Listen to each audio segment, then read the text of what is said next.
Mission axiom 4 की चर्चा हम आज सुबह से ही सुन रहे हैं, क्योंकि इसके लिए भारत के गगनयात्री शुभांशु शुक्ला ऐसे पहले भारतीय है जो अंतरिक्ष के स्टेशन में जाकर के वहां पर रुकने वाले हैं। कौन है शुभांशु शुक्ला, लेकिन इससे पहले ये मिशन क्या है, अंतरिक्ष में क्यों जा रहे हैं, किस तरह से आईएसएस में रुकेंगे, क्या इसका प्रोसेस होता है, शुभांशु शुक्ला का चयन कैसे हुआ, ये तमाम जानकारी लेने के लिए हमारे साथ एरोस्पेस इंजीनियर है अर्षित तिवारी। हम सब कुछ उनसे बातचीत करेंगे। बहुत स्वागत है आपका। मेरा नाम है ममता और आप देख रहे हैं द खटक। सबसे पहले तो हर्षित, आपका बहुत बहुत स्वागत है इस पूरे शो के अंदर, क्योंकि हम एरोस्पेस के बारे में सिर्फ आपसे ही जानने वाले हैं, हमें कुछ भी नहीं पता है। तो सबसे पहले हम जिस मिशन की चर्चा आज सुबह से हो रही थी, एक्सियम 4 क्या कुछ है जिसमें शुभांशु शुक्ला भारत से गए हैं, आईएसएस में भी वो रुकने वाले। सबसे पहले आप मिशन के बारे में बताइए। देखिए, मिशन एक्सियम 4 जो एक मिशन है जो जिसमें चार एस्ट्रोनॉट्स गए हैं, जिसमें से एक हमारे पायलट जो हमारे शुभांशु शुक्ला भावी इंडियन एस्ट्रोनॉट बनने वाले हैं गगनयान के, वो भी उस मिशन में गए हैं। और इसको लॉन्च किया है स्पेस एक्स के द्वारा फाल्कन 9 रॉकेट के थ्रू ड्रैगन कैप्सूल के अंदर।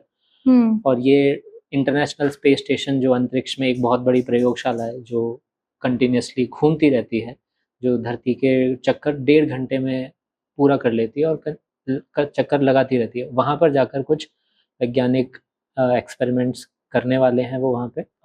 और इस मिशन का में जो हमारे एस्ट्रोनॉट हैं, जो व्योमानॉट, जो हम भारत में जो नाम देने वाले हैं, तो उनके जाने का तात्पर्य ये है कि क्योंकि हमारा एक मिशन आने वाला है गगनयान, तो उसमें जाने से पहले हमारा जो मिशन रेडी होना बहुत ज़रूरी है, जिसके लिए एक हमारे जो टेस्ट पायलट हैं, जो हमारे भारतीय वायुसेना के टेस्ट पायलट भी रहे, और क्योंकि अब वो भावी व्योमानॉट भी बनने वाले हैं, तो इसलिए हमारा ये बहुत ज़रूरी है कि हम पहले हर चीज़ को टेस्ट कर सकें और उसको उन स्पेस रिलेटेड सिस्टम से फेमिलियर भी हो सकें, और स्पेस का जो वातावरण है, इन्वायरमेंट है, उससे भी हम ज़्यादा से ज़्यादा फेमिलियर हो सकें, ताकि अंतरिक्ष में जाने के बाद जो एस्ट्रोनॉट्स हैं या जो जिनको भी हम भेज रहे हैं, उनको हम पूरी तरह से तैयार कर पाएँ आगे के फ्यूचर मिशंस के लिए। इसकी वजह से हम भारतीय सरकार ने एक प्राइवेट मिशन के थ्रू हमारे पायलट को, या जो हमारे एस्ट्रोनॉट हैं, उनको आज भेजा है। 41 साल बाद ऐसा मौका आया है कि दूसरा भारतीय, राकेश शर्मा के बाद ये दूसरे जी, विंग कमांडर राकेश शर्मा के बाद ये दूसरे व्यक्ति हैं, ग्रुप कैप्टन शुभांशु शुक्ला जी, जो अंतरिक्ष में गए हैं। और ये पहले व्यक्ति होने वाले हैं जो अंतरिक्ष की जो प्रयोगशाला है, इंटरनेशनल स्पेस स्टेशन, वहां पर रुकने वाले हैं कुछ समय के लिए और फिर वापस लौटेंगे। तो मिशन 4, क्योंकि इससे पहले बहुत बार जो है इसको लॉन्च करने की तैयारी थी, लेकिन काफी बार इसको कैंसिल भी करना पड़ा था। क्या कुछ जो ऐसा रहा कि बार बार ये कैंसिल भी हुआ था? जी देखिए, क्योंकि स्पेस व्हीकल या जो लॉन्च व्हीकल्स होते हैं जिनकी मदद से हम अंतरिक्ष में जाते हैं, ये बहुत ही कॉम्प्लिकेटेड टेक्नोलॉजी होती है। और क्योंकि इनमें जो फ्यूल डाला जाता है या जो ईंधन डाला जाता है, वो तरल भी होता है और कुछ गैस के रूप में भी मौजूद होता है, और ये बहुत ही उच्च प्रेशर, मतलब बहुत ही हाई प्रेशर में ये लॉन्च व्हीकल के अंदर डाले जाते हैं, जिसकी वजह से इनके लीक होने की संभावना भी बढ़ जाती है। जैसा कि ऐसा हुआ कुछ समय पहले, जब ये शायद जून के पहले पखवाड़े में लॉन्च होने वाले थे, बट हो नहीं पाए। और इसका रीज़न यही था कि लिक्विड ऑक्सीजन एक टैंक में से लीक होना चालू हो गई थी, और जिसकी वजह से मिशन पोस्टपोन कर दिया गया। और क्योंकि अंतरिक्ष में आपको अपने स्पेस व्हीकल को लॉन्च करने से पहले बहुत सारी चीज़ों का ध्यान रखना पड़ता है, सिर्फ लॉन्च व्हीकल को नहीं ध्यान रखना होता, उसके अलावा भी बहुत सारी चीज़ होती है, जैसे हमारा वेदर कैसा है, या फिर जो इंटरनेशनल स्पेस स्टेशन है, जो जिसके ऊपर हम जाके लैंड करने वाले हैं, जो हमारे पायलट्स, हमारे जो एस्ट्रोनॉट्स हैं जो लैंड करेंगे, उनके लिए भी उन तक पहुंचना आसान रहे, वो भी ध्यान रखना होता है, जिसकी वजह से ये टलता रहा। और फाइनली आज सुबह 5 बजे करीब ये लॉन्च हुए। और लोगों को लगता है अंतरिक्ष के अंदर रहा कैसे जाता है, मतलब आपने साइंस पढ़ी, आप एरोस्पेस इंजीनियर है, साइंस पढ़ती भी, लेकिन ये एक आम लोगों को अगर हम जाकर के भी पूछेंगे कि अंतरिक्ष में जाकर के रहते हैं, मतलब रहा कैसे जाता है, वहाँ की क्या लाइफ स्टाइल होती है, जितने दिन भी एस्ट्रोनॉट रहने के लिए जाते हैं, वहाँ पर क्या एक्टिविटीज वो लोग करते हैं, कुछ आपकी स्टडी के हिसाब से बताइए, क्या कुछ वहाँ का रहता है पूरा? वातावरण? जी, देखिए अंतरिक्ष में रहने के लिए आपको, जैसे हम धरती पे रहते हैं वैसे ही आपको अंतरिक्ष में रहना पड़ेगा, उसके अलावा कोई ऑप्शन हमारे पास होता नहीं है। तो जब हम अंतरिक्ष में जाते हैं तो हम वैसा ही वातावरण हमारे लिए क्रिएट करते हैं ताकि हम वहाँ पे रह सकें, जिसके लिए स्पेस कैप्सूल्स बनाए जाते हैं। जो हमारा स्पेस लॉन्च व्हीकल होता है उसके ऊपर एक छोटा सा मॉड्यूल होता है जिसके अंदर उतना ही तापमान और प्रेशर रहता है जो हमारे धरती पर रहता है, ताकि जो हमारा शरीर है वो सही से काम करता रहे। कम ज़्यादा होगा तो हमारा शरीर जिंदा नहीं रह पाएगा, इसलिए वही एटमॉस्फेयर हमको बनाना पड़ता है अंतरिक्ष में। वही इंटरनेशनल स्पेस स्टेशन में ही बनाया गया है। और इंटरनेशनल स्पेस स्टेशन एक बहुत बड़ी प्रयोगशाला है जहाँ पर बहुत सारे एस्ट्रोनॉट्स रहते हैं। किसी भी समय पर कम से कम 6 एस्ट्रोनॉट्स वहाँ पर रह रहे होते हैं, और ये करीब पिछले 20 साल से ऐसा हो रहा है। और वहाँ पर उनका काम ये है कि वो बहुत सारे प्रयोग करते रहते हैं जिनकी मदद से हमारे फ्यूचर में अंतरिक्ष में ट्रैवल करने का सपना और आगे अलग अन्य ग्रहों पर जाने का जो उद्देश्य है वो पूरा हो पाएगा। क्योंकि अंतरिक्ष में ग्रेविटी नहीं होती या माइक्रो ग्रेविटी होती है, तो हमको उसके लिए अडेप्ट होना है। हमारा शरीर किस तरीके से काम करेगा, अगर हम अंतरिक्ष में जाएंगे तो हम खाना कैसे बनाएंगे, हम सब्जियां कैसे उगाएंगे, या हमारी गैस, अगर हमको ऑक्सीजन चाहिए खत्म हो जाएगी तो हम उसको वापस से कैसे रीजनरेट करेंगे, या हमको अंतरिक्ष में रहने के लिए एनर्जी भी चाहिए जो हम धरती पर तो सौर ऊर्जा से या न्यूक्लियर से या कोल के माध्यम से जनरेट कर लेते हैं, पर अंतरिक्ष में कैसे करेंगे। तो उसके लिए ये सब जो एक्सपेरिमेंट्स हैं या जो प्रयोग हैं वो हमको अंतरिक्ष में रहकर करने पड़ते हैं, ताकि वो नॉलेज हम वापस से इम्प्लीमेंट कर पाएँ और आगे के मिशंस को ज़्यादा से ज़्यादा बेहतर बना पाएँ। और होता ये भी है कि जब हम अंतरिक्ष में एक्सपेरिमेंट करते हैं तो हमको ऐसी कई चीज़ें पता पड़ती हैं कि हमको कई ऐसी टेक्नोलॉजीज़ बनानी पड़ती हैं जो उनके बेहतर या उनके जीवन आसान बनाने के लिए होती हैं। पर होता यूँ भी है कि उन टेक्नोलॉजीज़ की मदद से हमारा जीवन भी बहुत आसान हुआ है। जैसे आज हमारा दिन शुरू होता है टूथपेस्ट से। टूथपेस्ट की जो ट्यूब होती है उसका आविष्कार पहले कभी नहीं हुआ था। सबसे पहले वो बनाए गए थे अंतरिक्ष में जाने वाले एस्ट्रोनॉट्स के खाने पीने की चीज़ों को स्टोर करने के लिए, क्योंकि अंतरिक्ष में ग्रेविटी नहीं होती तो खाना इधर उधर उड़ेगा, तो इसलिए आप उसको ट्यूब में पैक करते थे और आप सीधे उसको ढक्कन खोल के मुंह में लेके आप खा सकते थे। इस तरीके से एक टूथपेस्ट की जो ट्यूब है, पैकिंग ट्यूब है, उसका आविष्कार हुआ।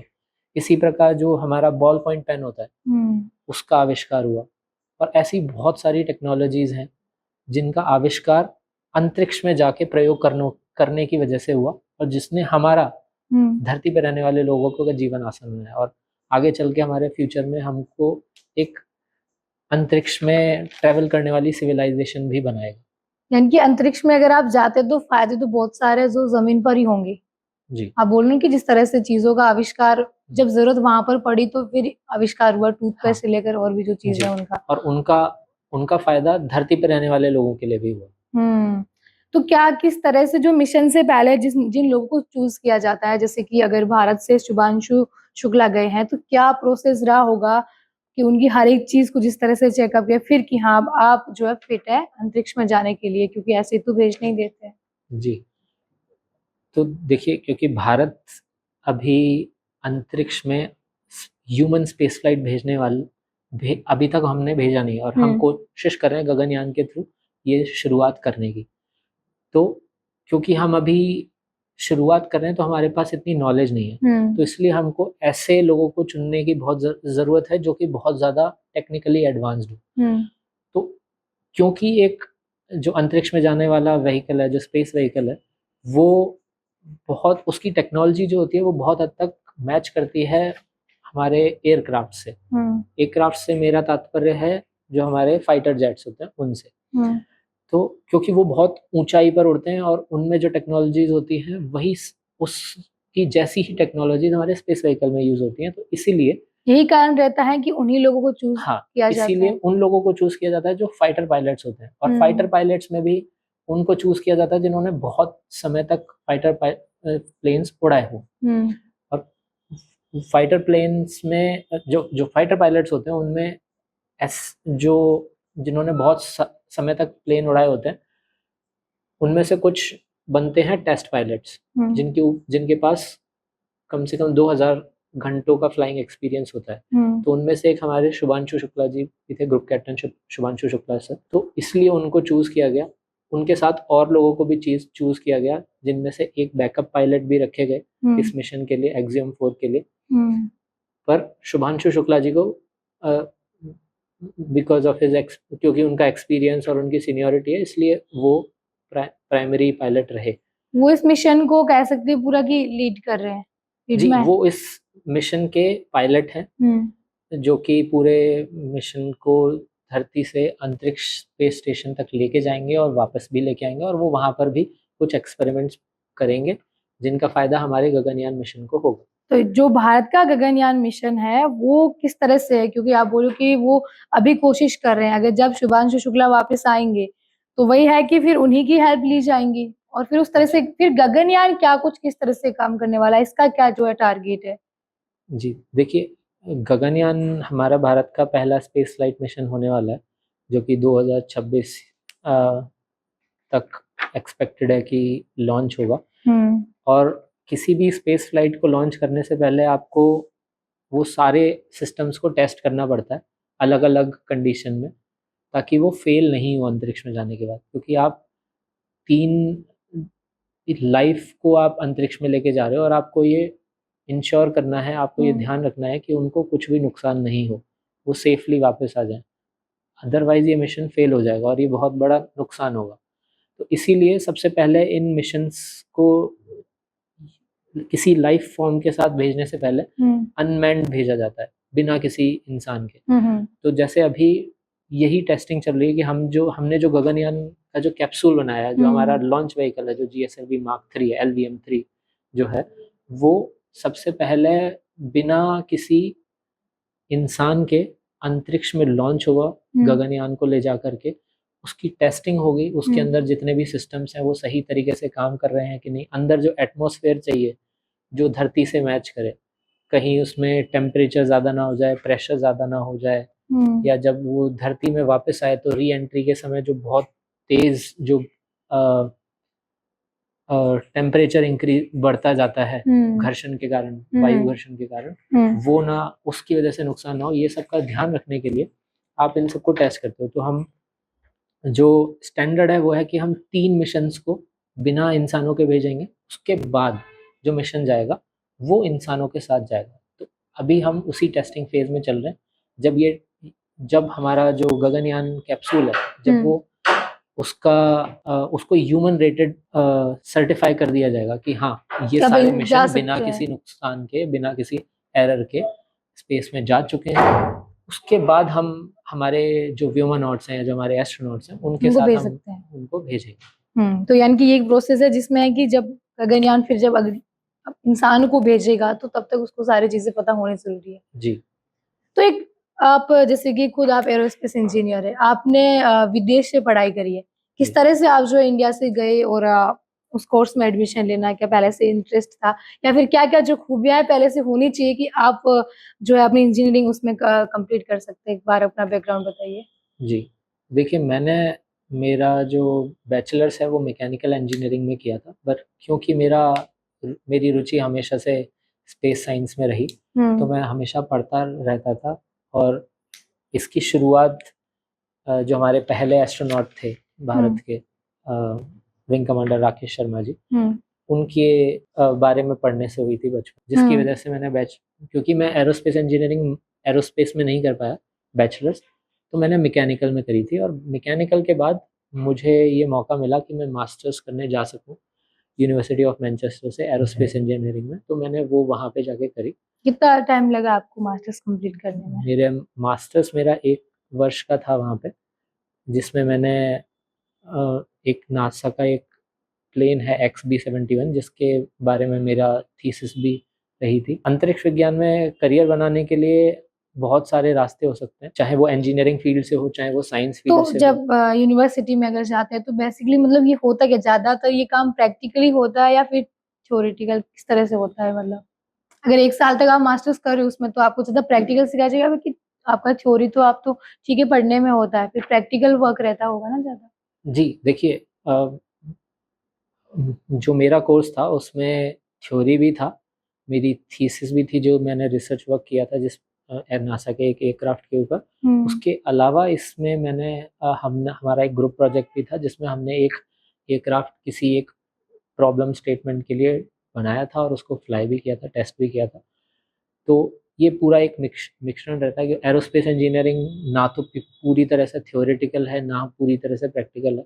आपको थ्योरी आएगी तभी आप प्रैक्टिकल प्रैक्टिकल अगर इम्प्लीमेंट कर पाओगे। सकते हो। तो दोनों का मिश्रण पूरी तरीके से रहा था, बराबर का सहयोग रहा, मतलब दोनों का कंट्रीब्यूशन बराबर था। किसी भी स्पेस कंपनी में अगर काम करते हैं कोई भी, तो उससे पहले आपको ज़रूरी है कि आप एरोस्पेस को पहले पढ़ लें, उसकी आप पढ़ाई कर लें।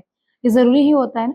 नहीं, ऐसा ज़रूरी नहीं है कि आप एक स्पेस साइंस बेस्ड या स्पेस टेक्नोलॉजी बेस्ड कंपनी में काम कर रहे हैं, तो आपका एरोस्पेस इंजीनियरिंग करना ही ज़रूरी है। तो एक स्पेसशिप या एक जो भी स्पेस मिशन है, उसमें ऐसा बिल्कुल भी ज़रूरी नहीं है कि आपको एरोस्पेस इंजीनियरिंग की आनी चाहिए, क्योंकि उस पूरे स्पेसशिप को बनाने के लिए हर तरह के इंजीनियर की ज़रूरत पड़ेगी और हर तरह के साइंटिस्ट की भी ज़रूरत पड़ेगी। क्योंकि अंतरिक्ष में जाने के बाद हमको हमारा अल्टीमेट जो मोटिव है या जो उद्देश्य है वो यही है कि हम इंसानों के लिए इसको कैसे बेहतर बना सकें, या इससे ऐसी कौन सी टेक्नोलॉजी हम डिराइव कर सकते हैं जिसकी वजह से इंसानों का बेनिफिट हो सके। स्पेस ट्रेवल का या स्पेस टेक्नोलॉजी का अल्टीमेट मोटिव यही रहता है। तो इसलिए आपको हर तरह के साइंटिस्ट को, हर तरह के इंजीनियर को इन्वॉल्व करना पड़ता है। एक सिविल इंजीनियर है जो जहाँ से सैटेलाइट जो स्पेस लॉन्च व्हीकल है लॉन्च होगा, उसके लिए वो बेस डिज़ाइन करता है, या उसके लिए जो टावर है जिसके ऊपर रखा जाएगा स्पेस व्हीकल, उसको डिज़ाइन करेगा। इलेक्ट्रॉनिक्स इंजीनियर उसके अंदर के इलेक्ट्रॉनिक्स डिज़ाइन करेगा। एक मैकेनिकल इंजीनियर उसके बाहर का स्ट्रक्चर बनाएगा। एक एरोस्पेस इंजीनियर शायद उसके जो अंतरिक्ष में जाने के बाद जो एस्ट्रोडायनेमिक्स है, जो डायनेमिक्स है उसके बारे में पढ़ाई करेगा ताकि वो अच्छे से ट्रेवल कर सके अंतरिक्ष में। या फिर एक जो हमारा सेफ्टी इंजीनियर होगा वो पूरी सेफ्टी का ध्यान रखेगा कि कहीं कोई किसी भी तरह की गड़बड़ ना हो। और इन सबको मैनेज करने के लिए मैनेजर्स होंगे जो शायद साइंस बैकग्राउंड से भी नहीं होंगे। अच्छा, ऐसा भी होता है। ऐसा भी हो सकता है। और फिर आपको इन्वायरमेंट इंजीनियर्स भी ध्यान रखने होंगे कि आप अंतरिक्ष के अंदर जब जा रहे हैं तो क्योंकि ऐसे लॉज हैं कि आप धरती से जब अंतरिक्ष में जा रहे हैं तो आपको ये इंश्योर करना होता है कि आप धरती से किसी भी लाइफ फॉर्म को ना ले जा सकें जो आपको नोन नहीं हो। तो जब हम सैटेलाइट भी लॉन्च करते हैं तो उनको क्लीन रूम्स में बनाया जाता है, असेंबल किया जाता है, और ये इंश्योर किया जाता है कि एक बैक्टीरिया भी अंतरिक्ष में ना जाए। यहाँ से वहाँ कुछ भी नहीं जाना चाहिए ऐसी चीज। क्योंकि अंतरिक्ष में जाने के बाद वो किस तरीके से बिहेव करें, काम करें, हमें अभी नहीं पता। वो रिएक्ट भी हो सकता है कैसा तो कुछ गलत इम्पैक्ट ना पड़े, इसलिए हमको इतनी सारी चीज़ों का ध्यान रखना पड़ता है। तो इसलिए इन्वायरमेंट इंजीनियर्स, बायोलॉजिस्ट, जियोग्राफर्स, अगर आप चांद पर जा रहे हैं, किसी और ग्रह पर जा रहे हैं, तो आपको वहाँ की ज्योग्राफी के बारे में पता होना ज़रूरी है। अगर आपको वहाँ का स्टडी करना है कि आप वहाँ रह सकते हैं कि नहीं रह सकते, तो आपको जियोग्राफर्स, जो जियोलॉजिस्ट हैं, उनको भी ले जाना पड़ेगा। तो सारे जो है लोग मिलकर के इसमें जी, मतलब आने वाला समय ऐसा है। डॉक्टर्स भी तो होते हैं। जी, डॉक्टर्स भी हैं। मतलब एक एस्ट्रोनॉट को भेजने से पहले उसको टेस्ट करने वाला एक डॉक्टर ही होता है कि वो फिजिकली फिट है कि नहीं है। और अंतरिक्ष में जाने के बाद उसके शरीर में क्या क्या बदलाव हो रहे हैं वो जानने के लिए भी एक डॉक्टर की ज़रूरत है। तो जैसे हमारे जो group captain Shubhanshu Shukla sir हैं, जब वो अंतरिक्ष में जाएंगे और वो कुछ समय बिताकर वापस आएंगे तो डॉक्टर्स उनके शरीर को स्टडी करेंगे। वो ये जानेंगे कि उनके शरीर में क्या क्या बदलाव आए। जब अंतरिक्ष से जब आप वापस आते हैं तो क्योंकि बहुत सारे बदलाव है वैसे, ग्रेविटी फिर आप सारी चीजें चेंज होती हैं। जी हाँ, ऐसे बदलाव होते हैं। और क्योंकि वहाँ पर ग्रेविटी कम है या ना के बराबर है, माइक्रो ग्रेविटी कहा जाता है जिस कक्षा में हमारा अंतरिक्ष स्पेस स्टेशन जो घूम रहा है वहाँ पर माइक्रो ग्रेविटी है, जिसकी वजह से हमारे जो हड्डियाँ हैं वो वीक हो जाती हैं, हमारा ब्लड प्रेशर भी बदलता है, हमारे शरीर के कुछ अंग जो हैं वो अलग अलग तरीके से काम करते हैं। तो वो सब हमको स्टडी करना बहुत ज़रूरी है। ऐसे बोलते हैं कि अगर अंतरिक्ष में बहुत समय तक जब रह करके कोई आते हैं, जैसे कि अभी सुनीता विलियम्स उनका ग्रुप जब गया था, तो कि कुछ जब ज़मीन पर आप आते हैं तो ऐसा कई बार होता है कि आप चलना-फिरना भी भूल जाते हैं। जी। होता होगा ना ऐसा? जी, बिल्कुल ऐसा होता है और उसका रीज़न वही है कि उनकी हड्डियाँ वीक हो जाती हैं क्योंकि ग्रेविटी नहीं होती।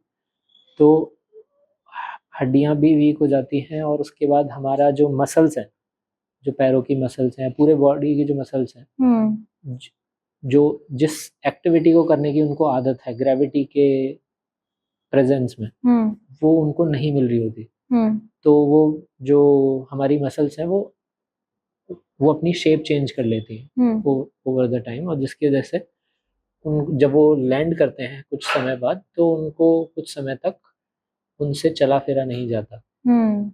अगर उनको कंटिन्यू कोई जी, 4 महीने तक भी रहे तो क चेंजेस आ जाते हैं ना बॉडी जी।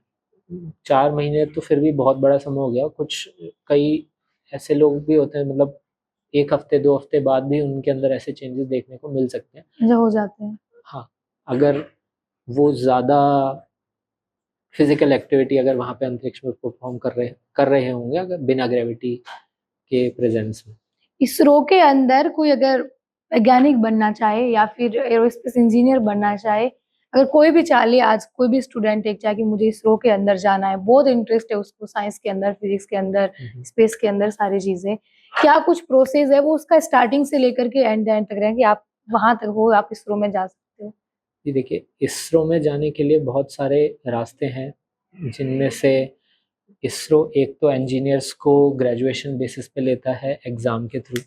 हुँ, उसके अलावा वो जो पोस्ट ग्रेजुएट्स हैं या जो जिन्होंने पीएचडी किया हुआ है, जो रिसर्चर्स हैं, ऐसा उनको साइंटिस्ट के तौर पर भी रिक्रूट करता है डायरेक्ट एंट्रीज़ के थ्रू इंटरव्यू बेसिस पे।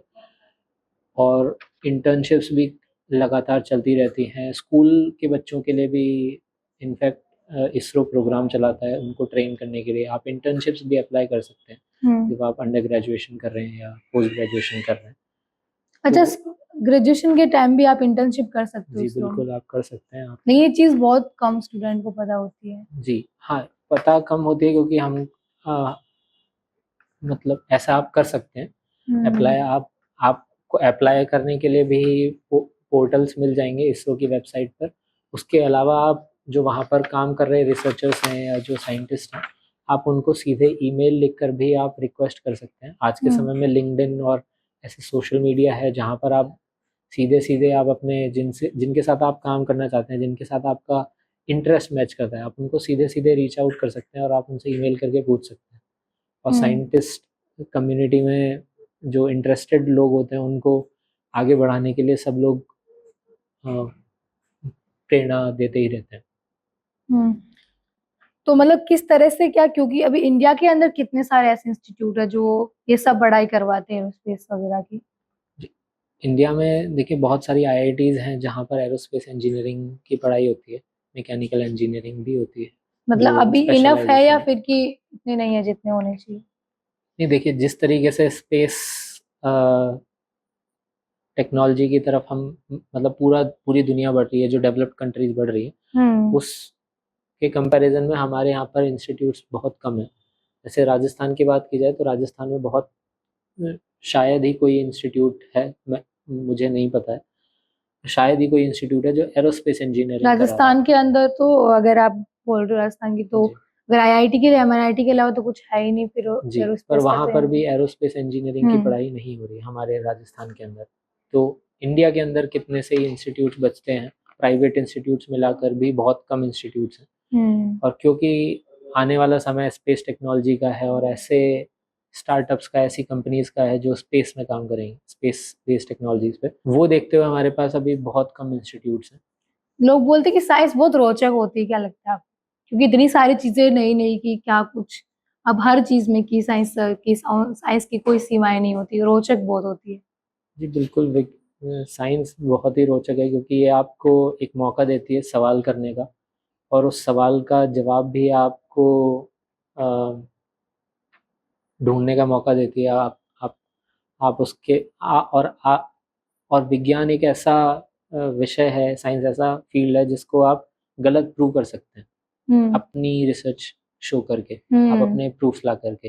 विज्ञान कभी ये नहीं कहता कि मैं मतलब ये सत्य है, ये अटल सत्य है, क्योंकि जैसे जब हम स्कूल में पढ़ाई करते हैं तो हम देखते हैं कि जो जे थॉमसन मॉडल था एटम का, वो आया, रदरफोर्ड का अलग था। फिर रदरफोर्ड ने उसको करेक्ट किया, फिर हम्म। रदरफोर्ड के बाद बोहर का मॉडल आया। तो ऐसे करते करते जो मॉडल्स हैं वो चेंज होते गए, और पुरानी जो साइंस है वो गलत प्रूव होती गई।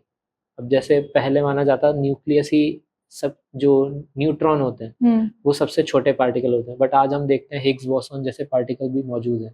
तो जैसे जैसे टेक्नोलॉजी डेवलप होती जाती है वैसे वैसे विज्ञान के या साइंस के नए आयाम हमें पता पड़ते जाते आवश्यकता हैं। ही आविष्कार की जन्य है, तो नया जी। कुछ हुआ तो आप अगर किसी और ने निकाला है तो उससे भी नया किसी ने बोल दिया तो आप उसका बोल भी सकते हो कि नहीं ये नहीं ये सत्य। जी बिल्कुल, विज्ञान आपको मौका देता है उसको गलत प्रूव करने का।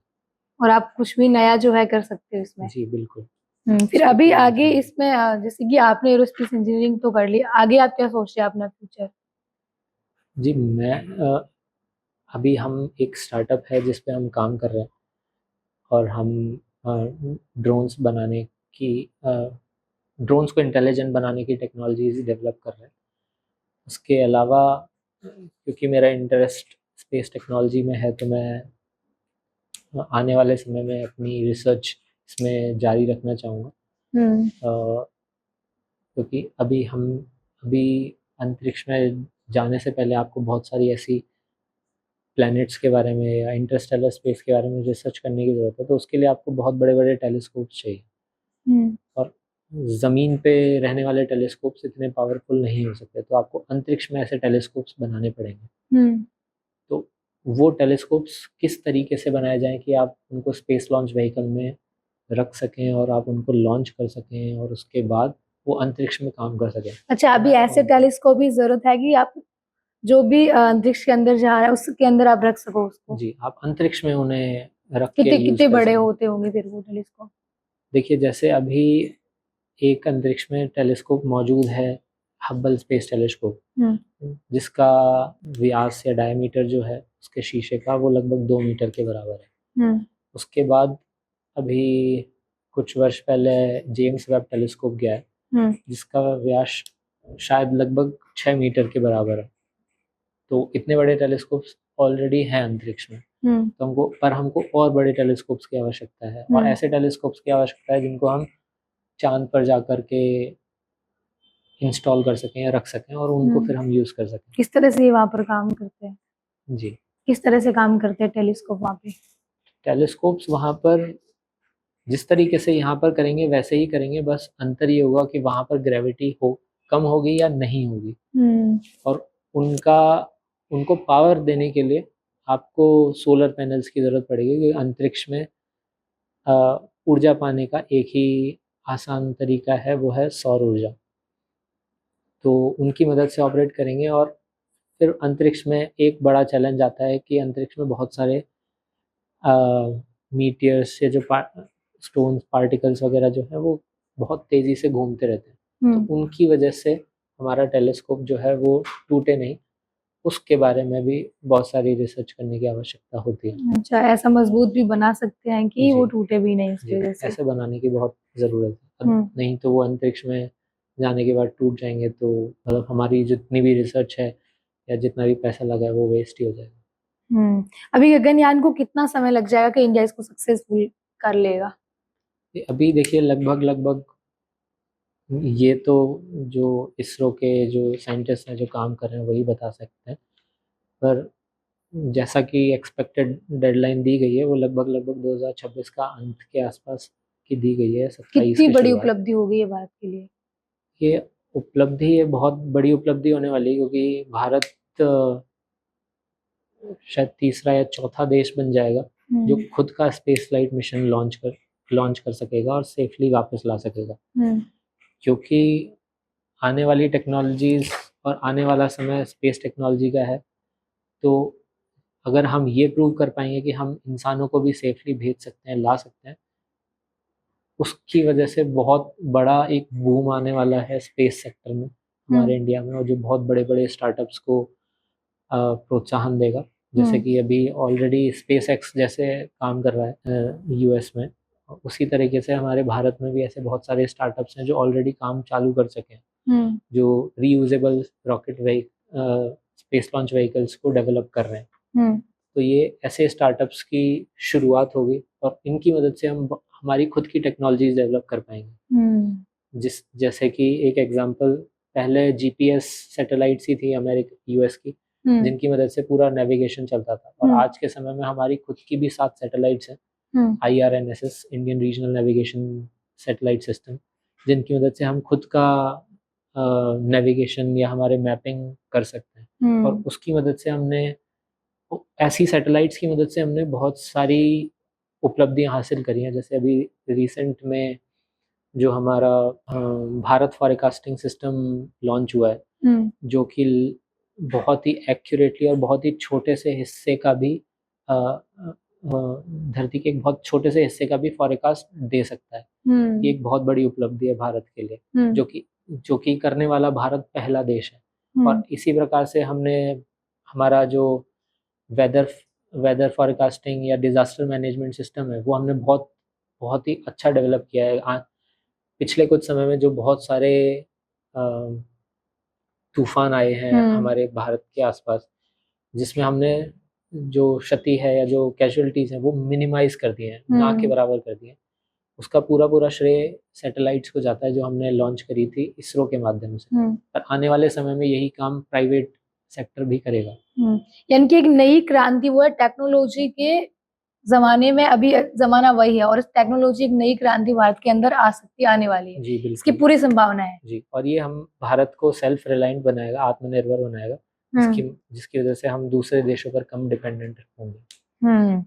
जी बिल्कुल, बड़ी उपलब्धि जब गगनयान के बाद भारत को मिलेगी तो और भी टेक्नोलॉजी के क्षेत्र में नए नए आविष्कार, नए विकास जो है वो भारत कर लेगा। ये हमारे साथ थे हर्षित तिवारी, जो कि एरोस्पेस इंजीनियर है, जिनसे हमने सारी आज बातें अंतरिक्ष की पार उस दुनिया की जिसके बारे में जब हम सोचते हैं कि क्या है अंतरिक्ष, कैसे वहां पर जाते हैं लोग, वहां पर रह कैसे लेते हैं, और जाने से पहले का पूरा प्रोसेस है वो किसी स्पेस एजेंसी से लेकर के स्पेस स्टेशन तक जाने का पूरा क्या कुछ रहता है, वो तमाम बातचीत हमने की।